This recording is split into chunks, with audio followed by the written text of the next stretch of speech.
بسم الله الرحمن الرحیم. نن زمنګ د علم النحو 182 نمبر درس دی. حروف غیر عامله او باز شروع دی. په حروف غیر عامله کې بنن مونږه حروف استفهام او حرف رد وایو. حروف استفهام څه ته وایي او حرف رد څه ته وایي؟ اول حروف استفهام زده کوو. حروف استفهام دا یو د جملې په شروع کې راځي او د سوال د پاره راځي. یعنی یو کس چانه تپوس کوي، د تپوس د پاره راځي. یعنی داسې حروف چې د جملې په شروع کې د سوال د پاره راځي. ٹھیک شوه؟ او دا درې حروف دي: ما، حمزه او هل. ما هم د سوال د پاره راځي، حمزه هم د سوال د پاره راځي او هل هم د سوال د پاره راځي. خو دا حمزه او هل دا مشهور دي. دا ما چې دی دا پته نه لګي څنګه دی راوړی دی د سوال لپاره. هو بهرحال دی دلته کتاب کې دا مام لیکلی دی. نو ټیک ده، ما هم د سوال دپاره، حمزه هم د سوال دپاره او حل هم د سوال دپاره. د ما مثال لکه ما قال زیدون، ما قال زیدون، زید سووي، زید سووي. دا د ما قال زیدون جواب دی. دا د سوال دپاره راځي. دا ما قال زیدون دا جمله چې دی دا سوالیه کړه. ما قال زیدون، زید سووي. ٹھیک شوه؟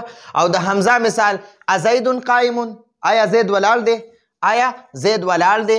ٹھیک شوه؟ دغه شان یا د هل مثال هل اکلته، هل اکلته، آیا تا خوراک وکړو؟ یا هل زیدون قائمون، آیا زید ولاړ دی؟ ٹھیک شوه؟ ښه، آیا تا خوراک وکړو؟ کله کله دا هل، کله کله دا هل د قد په معنا کې هم وي. یعنی کله کله دا هل چې دی که نه دا د قد معنا ورکوي، دا د قد معنا ورکوي. وي هو هل خو معنا د قد وي. ٹھیک شوه؟ لکه هل اتا علی الانسان، یعنی قد اتا علی الانسان. نو دلته کې د هل معنا دا هل چې دی دا بمانا قد دی. د قد حرف توقع په معنا کې دی دا هل. نو دلته کې دا استفهامیه نه دی، دا د حرف توقع معنا دلته لري. هل اتا علی الانسان، هل اتا علی الانسان، یعنی قد اتا علی الانسان. نو دلته د حل معنا د حل کله کله د قد معنا هم ورکوي. نو دلته د قد معنا ورکړې ده. دا د حروف استفهام باسو. حروف استفهام داسې حروف ته وایي چې د جملې په شروع کې راځي او هغه جمله سوالیه کوي.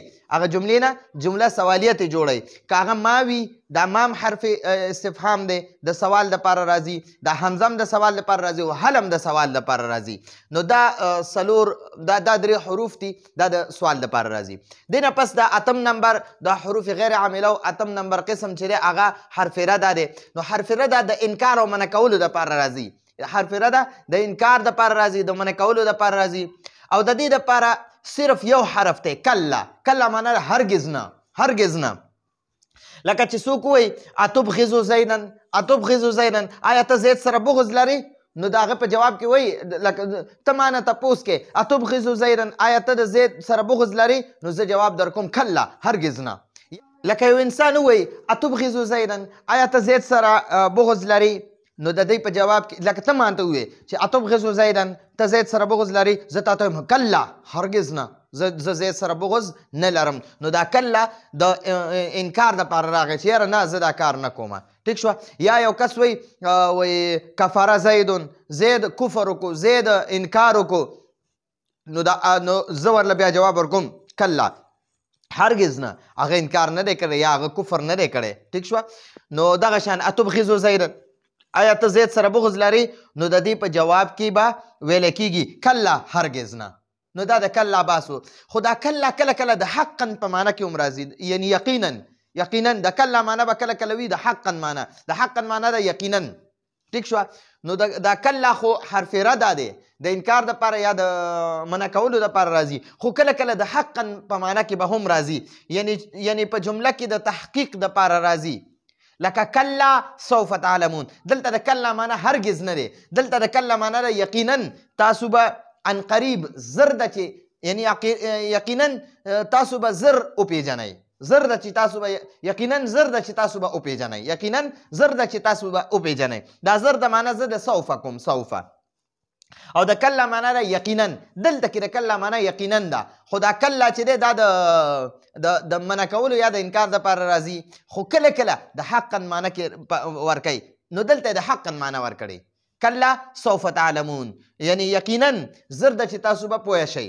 یا او به پیژنئ. او دلته کې راځي کلا ان الانسان لا یطغى، نو دلته هم دا کلا د حقا په معنا کې دی. نو دلته کې د دې معنا ده کلا ان الانسان لا یطغى، دا خبره یقیني ده چې انسان سرکشه دی، دا انسان سرکشه دی. نو دا کلا ان الانسان دلته کې دا کلا، او د کلا سوف تعلمون دلته کې دا کلا، دا د یقینا په معنا کې ده. دلته کې دا د دغه لپاره نه دی، د انکار لپاره یا د منع کولو لپاره نه ده. ٹھیک شو؟ نو دا کلا دا حرف رد چې دی دا یو حرف دی کلا، کلا معنا ده هرگز نه. نو دا به د دغه لپاره راځي د یو جملې کې زه مانه ته تپوس کې اتبغض زینا، آیا ته زید سره بغض لري؟ زه تا ته وایم کلا هرگز نه، زه ورسره بغض نه لرم. یا ته ما ته وایې کفره زیدون، زید کفر وکړو، زید انکار وکړو، نو زه راته وایم چې کلا هرگز نه، هغه نه دی کړی داسې. او دا کلا کله کله د حقا په معنا کې راځي، یعنی د تحقیق دپاره راځي، لکه کلا سوف تعلمون، یقینا زر ده چې تاسو به وپېژنئ. او کله راځي دا کلا ان الانسان لا یطغى، دا خبره یقیني ده، دا خبره یقیني ده چې انسان سرکشه دی.